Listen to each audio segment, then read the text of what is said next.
थोरात अकॅडमीचा वक्तृत्व स्पर्धेत दबदबा कायम.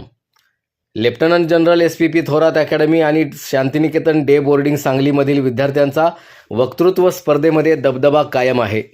हिंद विजय मंडळ आणि कर्मवीर भाऊराव पाटील सार्वजनिक वाचनालय इनामधामणी तालुका मिरज यांच्या संयुक्त विद्यमानं आयोजित करण्यात आलेल्या जिल्हास्तरीय वक्तृत्व स्पर्धेमध्ये घवघवीत असं यश संपादन केलं आहे. मोठ्या गटामध्ये इयत्ता 8वी ते 10वी मधील सुमारे 26 विद्यार्थी सहभागी झाले होते. या स्पर्धेमध्ये कर्मवीर भाऊराव पाटील यांच्यावरती विचारमंथन करताना श्लोक धनंजय माने इयत्ता 9वी इंग्रजी माध्यमाचा विद्यार्थी यानं प्रथम क्रमांक पटकावलाय. तसंच अक्षरा विश्वास पाटील या विद्यार्थिनीनं उत्तेजनार्थ क्रमांक मिळवला.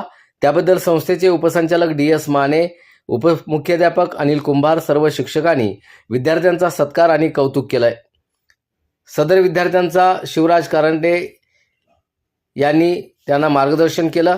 तसंच नवभारत शिक्षण मंडळ सांगलीचे संचालक गौतम भाऊ पाटील, उपसंचालक तथा school incharge D S. Mane, academy incharge doctor Samita Patil, Shantiniketan विद्यामंदिराचे उपमुख्याध्यापक अनिल कुंभार यांचे विद्यार्थ्यांना प्रोत्साहन मिळालं.